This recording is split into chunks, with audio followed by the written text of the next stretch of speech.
ഇനി നീ പൊയ്ക്കൊള്ളുക നിന്റെ മൂന്നാമത്തെ ലോകത്തേക്ക്. അപ്പോഴാണ് പ്രസവം നടക്കുന്നത്. അതാ ഒരു കുഞ്ഞ് ജനിക്കാൻ പോവുകയാണ്. ആ കുഞ്ഞു ലോകത്തേക്ക് വരാൻ പോവുകയാണ്. അള്ളാഹു അതിനു വേണ്ടിയുള്ള സംവിധാനം ഒരുക്കുകയാണ്. സഹോദരങ്ങളെ, ലോകത്തിലെ ഏറ്റവും വലിയ സംഭവം നടക്കാൻ പോവുകയാണ്. ഒരു കുഞ്ഞിന്റെ ജനനം എന്ന് പറഞ്ഞാൽ നിസ്സാരമല്ല. ഇന്ന് നടന്ന ഏറ്റവും വലിയ സംഭവം ഏതാണ് ചോദിച്ചാൽ ആ സംഭവം ലോകത്തെവിടെയെങ്കിലും ഒരു കുഞ്ഞ് പറഞ്ഞാൽ ആ കുഞ്ഞിന്റെ ജനനമാണ്. കാരണം എന്താ? ഇന്ന് ജനിച്ച ഈ കുഞ്ഞ് ഏതെങ്കിലും ഗവൺമെന്റ് ആശുപത്രിയുടെ വരാന്തയിൽ ജനിച്ച ഈ കുഞ്ഞ് നാളത്തെ പ്ലേറ്റോ ആവില്ലെന്ന് ആര് കണ്ടു? ഈ കുഞ്ഞു നാളെ ഒരു സോക്രട്ടീസ് ആവില്ലെന്ന് ആര് കണ്ടു? ഈ കുഞ്ഞു നാളെ ഒരു അരിസ്റ്റോട്ടിൽ ആവില്ലെന്ന് ആര് കണ്ടു? ഈ കുഞ്ഞു നാളെ ഒരു ഇമാമുദ്ദീൻ സഞ്ജി ആവില്ലെന്ന് ആര് കണ്ടു? ഈ കുഞ്ഞു നാളെ ഒരു സലാഹുദ്ദീൻ അയ്യൂബി ആവില്ലെന്ന് ആര് കണ്ടു? ഈ കുഞ്ഞു നാളെ ഒരു ഉമർ മുഖ്താർ ആവില്ലെന്ന് ആര് കണ്ടു? ഒരു കുഞ്ഞിന്റെ ജനനം ലോകത്തിലെ വലിയൊരു സംഭവമാണ്. അള്ളാഹു പറഞ്ഞു, മനുഷ്യ, നിന്റെ രണ്ടാമത്തെ ലോകം തീരാൻ പോവുകയാണ്. പൊയ്ക്കൊള്ളുക നീ ഒരു പുതിയ ലോകത്തേക്ക്. ഞാൻ കടക്കട്ടെ. മൂന്നാമത്തെ ലോകമാണ് ആലമുദ്ദുനിയാ. നമ്മൾ ഈ ജനിച്ചു വീണ ഭൂലോകമില്ലേ, രണ്ട് ലോകം കടന്നിട്ട് മൂന്നാമത്തെ ലോകത്താണ് നാം നിൽക്കുന്നത്. അതാ ഉമ്മാന്റെ ഗർഭാശയത്തിൽ കടന്ന ഒരു കുഞ്ഞതാ കരഞ്ഞുകൊണ്ട് പൊട്ടിക്കരഞ്ഞുകൊണ്ട് ഭൂമിയിലേക്ക് വരികയാണ്. പൊട്ടിക്കരഞ്ഞുകൊണ്ട് വരികയാണ്. 1000 മോഹങ്ങളും ലാഭങ്ങളും കൊതിയുമായി. ഇനിയാണ് നാം നമ്മുടെ വിഷയം ശ്രദ്ധിക്കേണ്ടത്. കുഞ്ഞതാ ജനിച്ചു വീഴുകയാണ്. രണ്ട് കൈയും കൂട്ടിപ്പിടിച്ച് മടക്കി പിടിച്ചിട്ട് പൊട്ടിക്കരഞ്ഞുകൊണ്ടാണ് ഒരു കുഞ്ഞിന്റെ ജനനം ഇവിടേക്ക് നടക്കുക. അതെന്താണെന്നറിയുമോ? ഒരു കുഞ്ഞിതാ കൈ മുറുക്കി അടച്ചു പിടിച്ചിട്ടാണ് വെളിയിലോട്ട് വരുന്നത്. എന്തിനാണ് സഹോദരങ്ങളെ കൈ ഇങ്ങനെ മുട്ടി ചുരുട്ടി പിടിച്ചിരിക്കുന്നത്? എപ്പോഴാണ്? എപ്പോഴും കൈയുടെ ഉള്ളിൽ എന്തെങ്കിലും ഇരിക്കുമ്പോഴാണ് ആരും കാണാതെ കൈ നാം ഇങ്ങനെ അടച്ചു പിടിക്കുന്നത്. ജനിച്ചു വീഴുന്ന നവജാത ശിശുവിന്റെ കയ്യിൽ എന്താണുള്ളത്?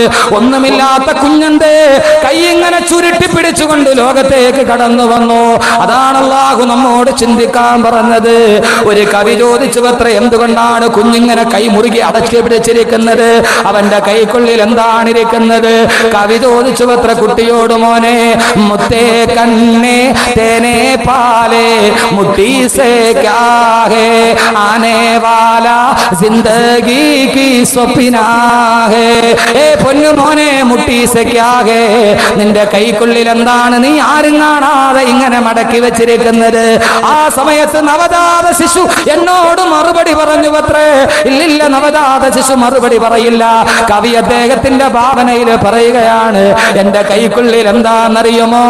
ആനേവാല ജിന്ദഗി കി സ്വപ്നാ ഹേ, എന്റെ ഇനിയുള്ള ജീവിതത്തിലെ സ്വപ്നങ്ങളാണ് എന്റെ കൈക്കുള്ളിൽ ഞാൻ മടക്കി വെച്ചിരിക്കുന്നത്. 1000 സ്വപ്നങ്ങളുമായി, 1000 ആഗ്രഹങ്ങളുമായി നീതാ മൂന്നാമത്തെ ലോകത്തോട്ട് കടന്നു വരികയാണ്. നിന്റെ ഒടുക്കത്തെ ആഗ്രഹങ്ങളുമായിട്ടാണ് വരുന്നത്. മനുഷ്യൻ എത്രയോ ആഗ്രഹങ്ങളാണ്. മനുഷ്യൻ ഏറ്റവും വലിയ മോഹത്തിന്റെ അടിമയാണ്. മനുഷ്യൻ ഏറ്റവും കൂടുതൽ മോഹം മണ്ണിനോടാണ്. മനുഷ്യന് മോഹം മണ്ണിനോടാണ്. മണ്ണിന് മോഹം മനുഷ്യനോടാണ്. നമുക്കെല്ലാവർക്കും മോഹം എന്താണ്? മണ്ണ് വാരി കൂട്ടണം. എത്ര വാങ്ങിച്ചു കൂട്ടിയാലും മോഹം തീരില്ല. എത്ര മണ്ണ് വാരി കൂട്ടിയാലും മനുഷ്യന് മോഹം തീരില്ല. മനുഷ്യന് മോഹം മണ്ണിനോടാണ്. മണ്ണിന് മോഹമോ മനുഷ്യനോടാണ്.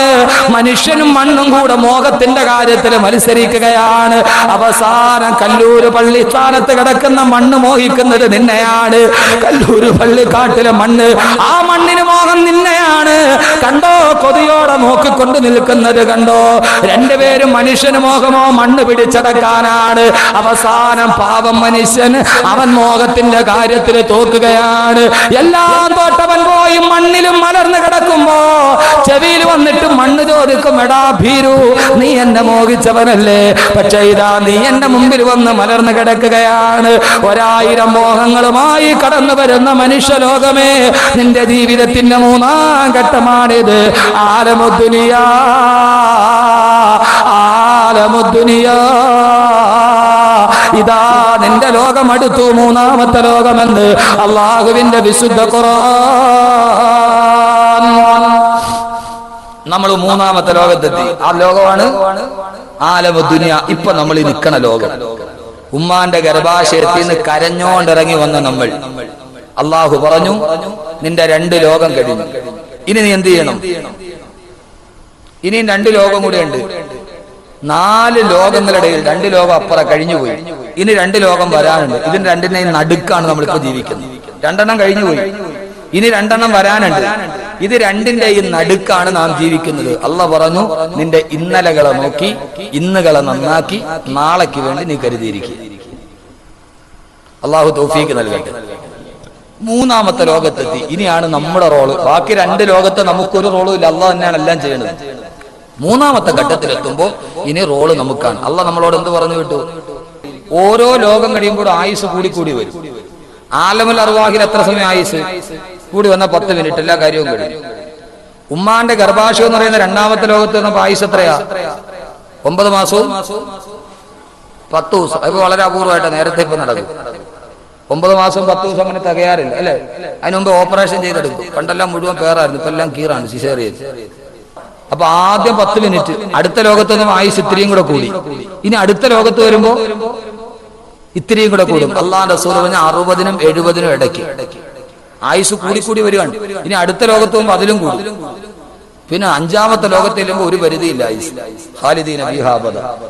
ഉമ്മാന്റെ ഗർഭാശയത്തിൽ നിന്ന് വെളിയിലോട്ട് വന്നതുപോലെ തന്നെ സഹോദരങ്ങളെ, നമ്മുടെ ജീവിതത്തിന്റെ ഒടുക്കവും നമ്മുടെ ജീവിതത്തിന്റെ തുടക്കവും ജീവിതത്തിന്റെ ഒടുക്കവും ഒരേപോലെയാണ്. നമുക്ക് ഗുഹ വല്ലാതെ പേടിയാണ് അല്ലെ? ഗുഹയുടെ ഇരുട്ട്. ഇവിടെ നിന്ന് ട്രെയിനിൽ കയറി കോട്ടയത്തോട്ട് പോകുമ്പോ ധാരാളം ട്രെയിന് പാളത്തിൽ കൂടെ പോകുമ്പോ ഗുഹയെ കൂടെ കയറി പോകണം. ഇരുട്ട് കമ്പാർട്ട്മെന്റ് വന്നാൽ നമുക്ക് ഭയങ്കര പേടിയാണ്. ഈ ഇരുട്ടാർന്ന ഗുഹയിൽ കയറി തന്നെ ഇരിക്കാൻ നമുക്ക് വലിയ പേടിയല്ലേ? ഇവിടെ മോനെ, നീ വന്നത് ഉമ്മാന്റെ ഗർഭാശയം എന്ന് പറയുന്ന ഏറ്റവും വലിയ ഇരുട്ടിലാണ്. ഖൽഖം മിൻ ബഅദി ഖൽഖിൻ ഫീ ദുലുമാത്തിൻ സലാസ്. കൂരാക്കൂരിട്ടായ ഗുഹയിൽ നിന്ന് വന്ന നീ ഇനിയും പോകേണ്ടത് വേറൊരു ഗുഹയിലേക്കാണ്. 6 അടി മാത്രമുള്ള വേറൊരു ഗുഹയിലേക്ക്. ഈ തുടക്കവും ഒടുക്കവും ഒരേപോലെ ആയതൊരു ആകസ്മികതയാണോ? ആണോ? സാധാരണ നമുക്കൊരു കുഞ്ഞ് പിറന്നു എന്ന് കേട്ടാല് ലേബർ തിയേറ്ററിന്റെ ഫ്രണ്ടിൽ നിൽക്കുമ്പോ നേഴ്സ് കൊണ്ടുവന്ന് തരും കുഞ്ഞിനെ. എങ്ങനെയാ തരുന്നത്? നല്ല വെള്ള തുണിയിൽ പൊതിഞ്ഞ് നേഴ്സ് കൊണ്ടുവന്ന് ഇങ്ങനെ 2 കൈയിലും പിടിച്ചോണ്ട് വന്ന് തരും. നമ്മൾ 2 കൈ നീട്ടി മേടിക്കും. അങ്ങനല്ലേ? നേഴ്സ് 2 കൈകൾ കൊണ്ടെടുത്ത് നമ്മുടെ കയ്യിലോട്ട് വരും, വെള്ള തുണിയിൽ പൊതിഞ്ഞ്. അങ്ങനെ വന്ന നീ ഇവിടുന്ന് പോകുമ്പോ അതേ വെള്ള തുണിയിൽ പൊതിഞ്ഞ് കബറിന്റെ കരയിൽ വെച്ച് താങ്ങി എടുത്ത ഒരാൾ തരും, താട വെച്ച് വാങ്ങിച്ച് വേറെ ആളതിന്റെ അകത്തിട്ട് മണ്ണിട്ട് മൂടി. തീർന്നു. ഈ തുടക്കവും ഒടുക്കവും ഒരേപോലെ ആയത് വെറും ഒരു ആകസ്മികതയാണോ? ആണോ? സഹോദരങ്ങളെ, കമിഴ്ന്ന് വീണാ കൈകുത്തി എഴുന്നേക്കാം, മലന്ന് വീണാലോ? സാധാരണ നമ്മൾ പറയണം, കമിഴ്ന്ന് വീണാ കൈകുത്തി എഴുന്നേക്കാം, മലന്ന് വീണാലോ? മലന്ന് വീണാ പിന്നെ കൈകുത്താൻ പറ്റുമോ? അങ്ങനെ തന്നെ കിടക്കുകയാണ്. എന്തേ മയ്യത്ത് മലത്തി കിടത്തിയത്? കമിഴ്ത്തി കിടത്തി കൂടായിരുന്നു. മലന്ന് വീണ അതിന്റെ അർത്ഥം ഇനി നിനക്കൊന്നും ചെയ്യാൻ പറ്റൂല. മയ്യത്ത് മലത്തിൽ തന്നെ കിടത്തി, നിനക്കൊന്നും ചെയ്യാൻ പറ്റൂല. അവിടേക്ക് നീ പോവുകയാണ്. അതുകൊണ്ട് അള്ളാഹു ആലമദുനിയായിലേക്ക് 3ാമത്തെ ലോകത്തേക്ക് നമ്മെ പറഞ്ഞു വിടുമ്പോ അള്ളാഹു പറഞ്ഞതെന്താണെന്നറിയോ? സഹോദരങ്ങളെ, അള്ളാഹു അവന്റെ റബ്ബ് എന്ന് പറയുന്ന അവൻ ഏറ്റെടുത്ത ദൗത്യം അള്ളാഹു അതേപടി വിവരിക്കുകയാണ്. അള്ളാഹു അതേപടി നിലനിർത്തുകയാണ്. നിങ്ങൾക്കറിയുമോ ഒരു കുഞ്ഞു ജനിക്കുമ്പോൾ അവന്റെ ശരീരത്തിൽ ഏതാണ്ട് 320ഓളം അസ്ഥികളുണ്ട്. പക്ഷേ അവന് പ്രായപൂർത്തിയായി കഴിയുമ്പോ അവന്റെ ശരീരത്തിൽ ആകെ 260 അസ്ഥികളാണുള്ളത്. ബാക്കി 60ഓളം അസ്ഥികൾ എവിടെ പോയി ആർക്കും അറിയില്ല. ഒരു കുഞ്ഞ് ജനിക്കുമ്പോൾ 320 അസ്ഥികളുണ്ട്. പക്ഷേ അവന്റെ ശരീരം ഉറച്ചു കഴിഞ്ഞാൽ ബാക്കി ആകെ 260 അസ്ഥികളാണുള്ളത്. ബാക്കി 60 എണ്ണം എവിടെ പോയി അറിയുകയില്ല. എന്താണ് അതിന്റെ സംവിധാനം എന്ന് നിങ്ങൾക്കറിയുമോ? ഒരു കുഞ്ഞുമ്മാന്റെ ഗർഭാശയത്തിന്റെ ഉള്ളിൽ കിടക്കുമ്പോ, ഉദാഹരണത്തിന് പറഞ്ഞാൽ അവന്റെ തലസ്ഥികളുണ്ട് തലയോട്ടിയില്. ഒരു കുഞ്ഞുമ്മാന്റെ ഗർഭാശയം പ്രസവത്തിന് വേണ്ടി വെളിയിലോട്ട് വരുമ്പോ നമുക്കറിയാമല്ലോ, സുഖപ്രസവം നടക്കാൻ ആദ്യമായിട്ട് കുഞ്ഞിന്റെ തലയാണ് പ്രസവം നടക്കുമ്പോൾ വെളിയിലോട്ട് വരിക. ആ സമയത്ത് അല്ലാഹു തലയോട്ടിയിൽ 6 അസ്ഥികൾ വെച്ചിട്ടുണ്ട്. അത് പ്രസവത്തിന് വേണ്ടി ഗർഭാശയത്തിന്റെ ഗുഹാമുഖത്ത് വരുമ്പോ അല്ലാഹു ഒരു എല്ലിനെ നിരക്കി മറ്റൊന്നിന്റെ മുകളിൽ കയറ്റും. ഈ 6 എല്ലുകളും കൂടി പരസ്പരം നിരങ്ങി ചെറുതായി തല ചെറുതാവും. ചെറുതാകുമ്പോഴാണ് സുഖപ്രസവം നടക്കുന്നത്. ആ എല്ലുകളെങ്ങാനും അങ്ങനെ ഇരുന്നാൽ, അതങ്ങാനും നിരങ്ങാതെ അങ്ങനെ തന്നെ നീണ്ടിരുന്നാൽ കുഞ്ഞിനുമ്മാന്റെ ഗർഭാശയത്തിൽ നിന്ന് വെളിയിലേക്ക് വരാൻ കഴിയില്ല. തലയോട്ടിയിലെ 6 അസ്ഥികൾ പരസ്പരം നിരങ്ങി മുകളിലോട്ട് കയറിയിരുന്ന് തല ചെറുതായിട്ടാണ് പ്രസവം നടക്കുക.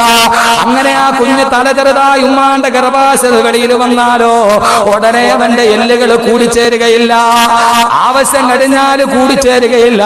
കാരണം എന്താണെന്നറിയുമോ? തലയോട്ടിയിലെ 6 എല്ലുകളും കൂടെ കൂടി ജോയിന്റായി കഴിഞ്ഞാൽ ആ പൊന്നമോന്റെ തലച്ചോറ് വികസിക്കണ്ടേ? അവന്റെ തലച്ചോറ് വളരുന്നതിനനുസരിച്ച് അവന്റെ തലയോട്ടിയോ വലുതായാലല്ലേ ആ കുഞ്ഞിന് സ്വന്തം ബുദ്ധി ഉണ്ടാവുകയുള്ളൂ. അതല്ലാതെ തലച്ചോറ് വളരാനെങ്ങാനും ഇടമില്ലാതിരുന്നാല് അവൻ മന്ദബുദ്ധിയായി പോകുമെങ്കിൽ പലരും പറയാറില്ലേ, മസ്തിഷ്കത്തിന് പൂർണ്ണ വളർച്ച എത്തിയിട്ടില്ല. അല്ലാഹുവേ പടച്ചറമ്പേ, നീ വല്ലാത്ത കാരുണ്യവാനാണ്.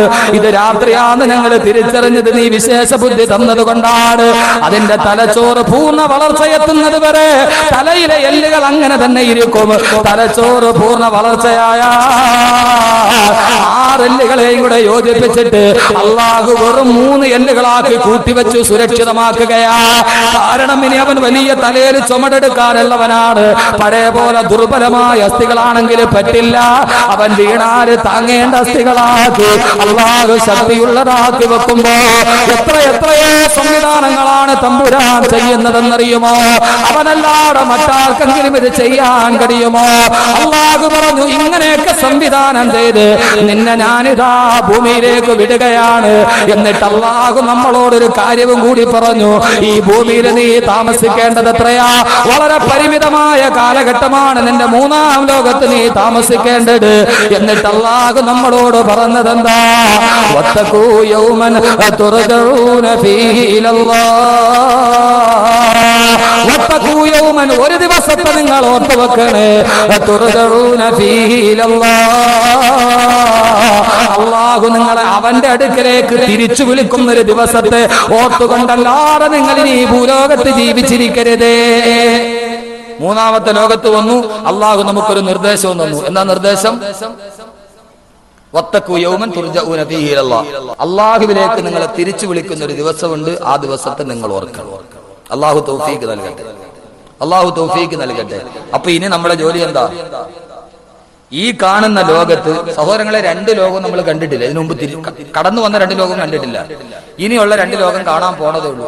ആകെ കണ്ണുകൊണ്ട് കാണണ ഒരു ലോകത്താണ്, 2ന്റെയും നടുക്കാണ് നമ്മൾ നിൽക്കുന്നത്. ഇവിടെ നമുക്ക് ചെയ്യാനുള്ളത് എന്താ? അല്ലാഹു സുബ്ഹാനഹു വ തആല നമ്മെ ഭൂമിയിൽ അല്ലാഹു മനുഷ്യനെ എന്ത് ചെയ്തു? അല്ലാഹു ഭൂമിയെ മുഴുവനും നമുക്ക് വേണ്ടി ഒരുക്കി തന്നു.